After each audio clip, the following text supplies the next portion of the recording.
I'm Brian Elliott. Welcome to another edition of Behind the Brand. Today I'm here at CES in the Panasonic Creators Studio with co-founder of Sharability, Nick Reed. Nick, welcome to the show. Thank you very much. Nick, how'd you get this job? I was in traditional film and television, working for one of the big agencies in Hollywood. And when I left, I created a documentary which I couldn't get anyone to be interested in. And I knew it was a good idea, so I went out and I spent time in the world of YouTube and Facebook, which for an older guy was like, you know, a new journey. And I realized the power of community. And through basically activating a bunch of campaigns, the promo for the documentary became incredibly successful. And through that journey of trying to figure out how to sell my documentary, I founded a company called Sharability. And we're a company that basically is passionate about why people share what they share. So right now what we do is we create viral brands, viral videos for brands. And so it's a classic example of looking for a solution to my problem. I stumbled upon this universe of communities that if you speak to them in the right way, they'll all come together and support you. Give us an idea of some of the content we may have seen on YouTube. Well, one of our most successful videos was actually the fourth most successful viral video of 2015 was a video we did for a brand called Rock, actually. It's a brand new headphone company, and we partnered with Cristiano Ronaldo, who's a soccer player of some renown internationally. And we did a video where we took him, who's in the middle of Madrid, to a square where he's the most recognizable person in Spain, let alone Madrid. And we put him into a fat suit and a wig and a beard. And he was busking with a football for an hour and a half, 2 hours, trying to make money, and no one cared. And then he ultimately took off his disguise. He started playing football with a little boy. And of course, within 3 seconds, the square was completely crammed. And that video went on to do 70 million views on Facebook and YouTube, and was, as I said, the fourth most shareable video of the whole of last year. And that really proves a point to us. We're interested in giving value to people because there's too much information, there's too many videos. So why do you care? So our goal is to try and put the message within the entertainment. So that video is about you having a good time watching that video and enjoying it. And if I did my job right and you had that great experience, at the end there's like a tag. And I think the reason that what we do is relatively successful is we do videos with people for them. We don't do it for the brand. So first we try and get you to like us, right, i.e. the brand. And then once we have a relationship, just like in a relationship with people in the bar, now you can start saying, hey, check out my stuff. So, but we're passionate about why do you share pictures? Why do you share videos, right? So we come from that place of you first, the consumer, and then we come backwards to the brand and say, now how does that work for the brand? So I have a couple of questions. I want to unpack that a little bit. So how do you know what consumers want? And then the other follow-up question is, we know that you can't make or manufacture a viral video, but there certainly are some components that help a video go viral more than others. Yeah. So talk about that a little bit. Well, the great thing about everything in life is the more you fail, the more you learn, and we fail a lot because that's the only way to find out if you've got something or not. Over the 2 years the company's been going, we've started putting processes in place. But my background is a storyteller. I mean, I was lucky with my documentary that I went on to win an Academy Award, which is unbelievable. But it was about I broke through the clutter. I had this video that no one cared about. I broke through the clutter, people watched it, they liked it, and then they shared it. And that gave me exposure, and then exposure led to awareness, which led to a nomination. So one of the things we always think about is the emotional journey. So one of the things we always ask ourselves is when we come up with an idea is, do I care? Because there's the video you don't watch, there's the video you watch a bit of, there's a video you watch all of it, and then there's the video which is you actually share it. And that, of course, as we all know, is the hardest thing to do. So we are very, very critical about making sure that we deliver value in the video. Yeah. So I guess one of the things is we're super, super hard on ourselves, and we're all about giving value. If the video doesn't actually make you laugh, make you smile, make you emotional, make you feel good, make you want to reach out to someone and share the experience, then you pretty much lost it. And if you only just use those things, and the other thing is, same as selling a film or a TV show, go tell 6 strangers your idea. If they say, I don't care, well then you don't need me to tell you this is not going to work. And if you tell 6, 7 people the idea, they go, oh, I like that, what else? You kind of got something. Yeah. So we work a lot with, not internally, but also we have a lot of external processes where we reach out to people and just say, what do you think? So you're listening? A lot of listening, a lot of fine tuning, a lot of changing stuff. But the biggest thing I think a lot of people don't do is they don't listen. And I think it's about ego. Get rid of the ego. You know, YouTubers are putting everything they have on the line, right? You see all the good and the bad bits, but they listen. And the ones that are successful are the ones that listen to what people are saying, give people what they're asking for. And if people have criticism, and a lot of people have the same criticism, you have to listen. And I think that's, brands are so big and there are so many points of entry. How do you, as the CMO of a big corporation, know where to listen? And then there's always, on digital, as you know, there are haters.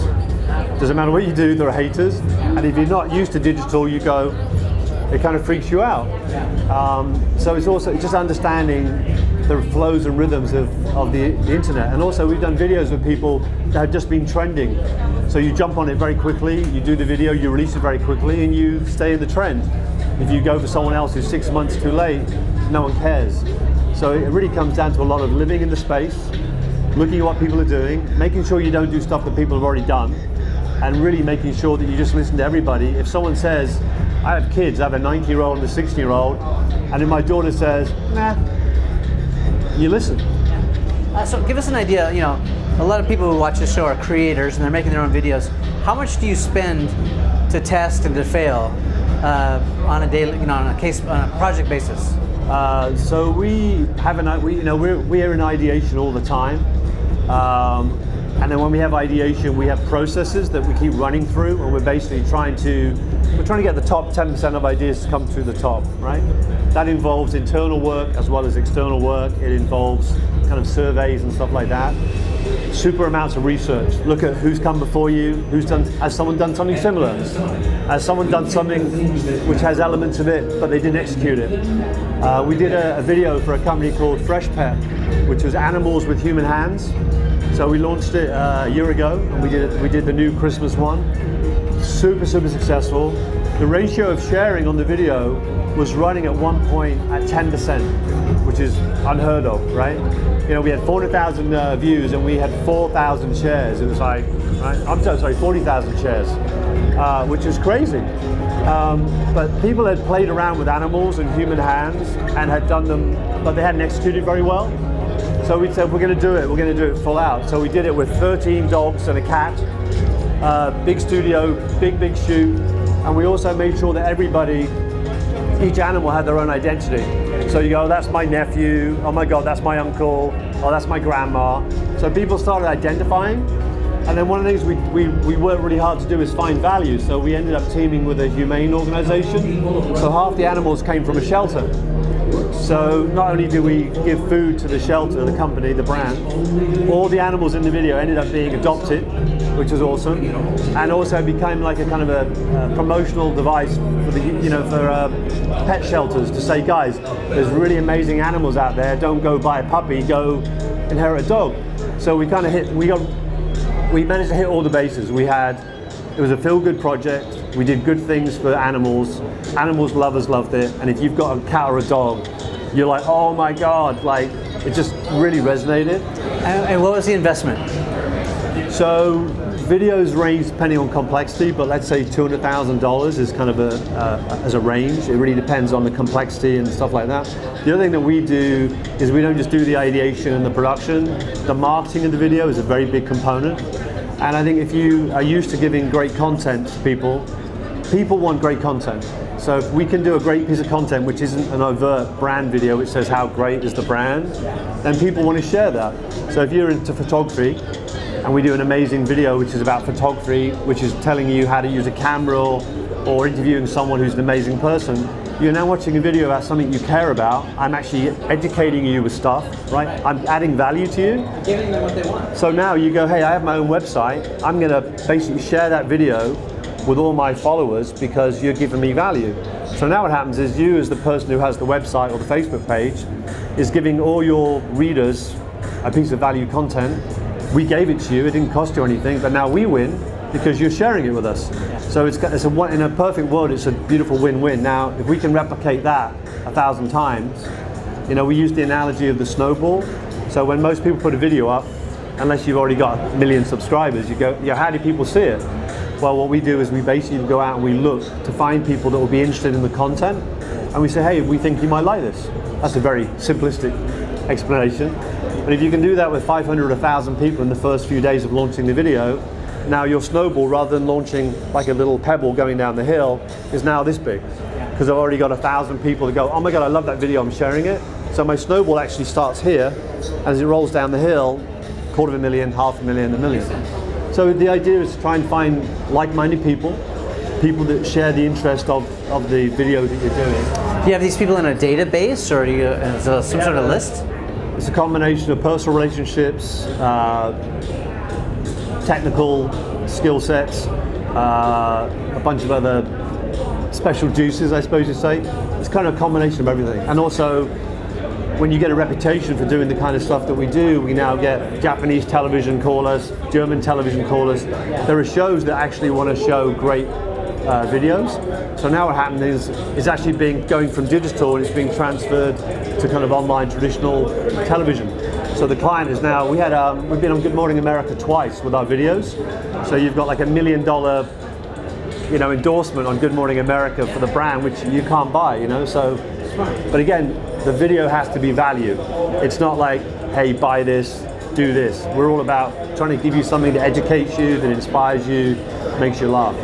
What mistakes have you made? What mistakes have we made? If you use influencers or certain people's platforms, you really need to make sure that the demo or the audience for the video is a complete mix for that. You could have the same age group, but you could have a different interest. Yeah. So, edgy or color or whatever. Let's say you've got someone who's got a very strong female audience that's young, and you do something that is perhaps more nostalgic, like an older brand. Well, the young millennials don't understand the older brand, so you kind of have a disconnect. Yeah. So you've done that before? We made that mistake. What other mistakes we made? Timing is really important in terms of when you launch the video, the day you launch the video. I think also for us, we don't look at ourselves as a company that makes a video.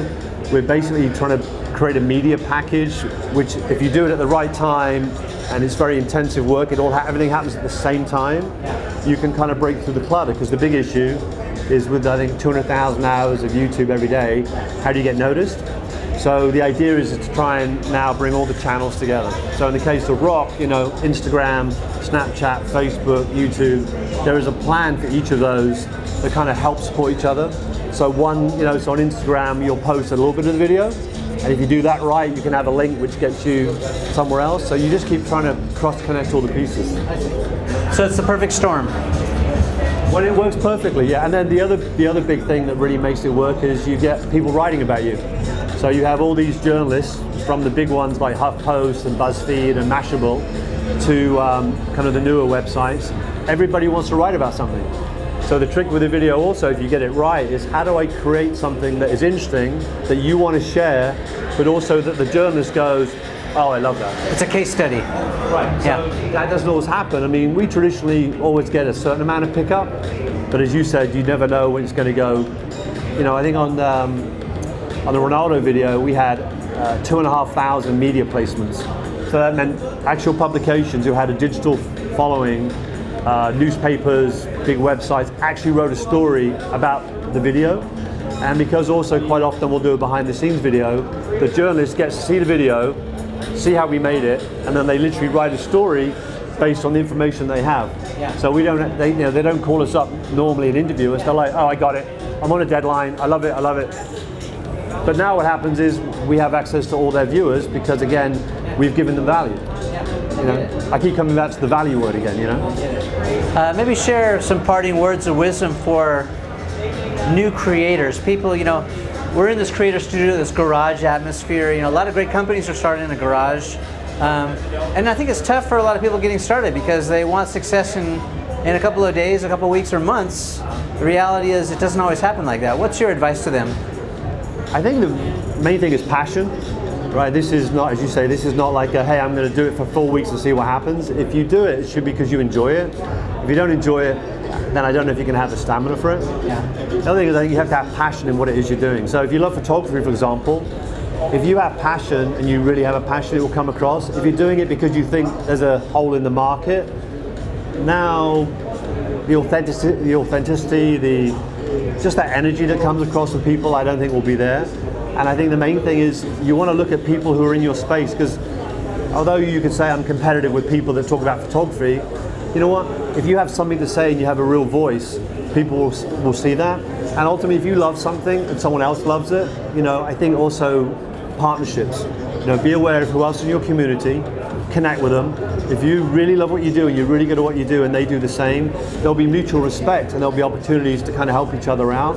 But I think the underlying thing for me is you really got to have a passion for the thing that you want to do, whether that's be a comedian and talk about the daily news, whether it's a specialty like photography or something.